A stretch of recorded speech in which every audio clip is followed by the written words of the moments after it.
Next, it's a key election battleground, the future of the capital's NHS. In a moment, politicians from our three main parties will set out their vision for a public health service responsible for the care of a growing London population. They'll go head-to-head on pressing issues like the training of paramedics and the pressure on A&E departments. But first, here's our political correspondent, Carl Mercer, on the major challenges a future government will face. There aren't many issues that get this many people out on the streets, but whether it's Lewisham, Chase Farm or North West London, we've seen over the last 5 years that the NHS is definitely one of them. Today's papers will tell you that it's still right up there with a month to go until we vote, which may explain why politicians like making promises about protecting services. Remember this before the last election? What I can say to Gordon Brown is if you call an election on November the 1st, we will stop the closure of services at this hospital on November the 2nd.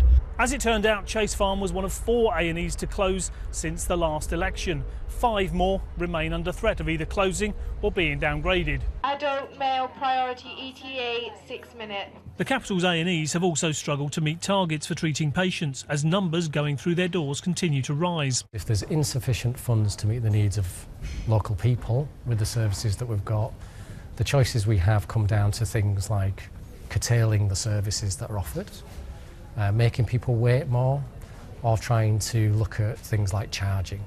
And we would rather not do any of those things if we could. The ambulance service too has struggled to hit performance targets as demand increases. We've actually just been cancelled. London's ambulance service is also facing unprecedented demand. It's had its busiest day, its busiest month and its busiest year on record, all at a time when it's struggling to recruit staff. In fact, it's had to throw its net as far away as Australia and New Zealand to try and recruit 400 new paramedics.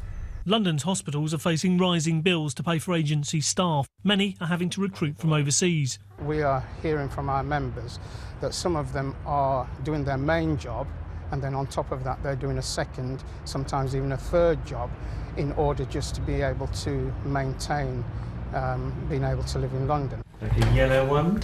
And the capital's GPs too are running to keep up. London's growing and ageing population putting more demands on the service. I think unless we make some fundamental changes, I'm afraid where we'll be in the next 5 years is a multiple, fragmented, poorly funded NHS that serves people poorly and leaves a whole host of vulnerable people unable to access basic care. This increased pressure has come as the NHS itself has been reorganised. GP groups now in charge of deciding what services go where. Really did distract many in the service when they're trying to manage better care outside of hospitals, trying to keep waiting times down and managing with less money.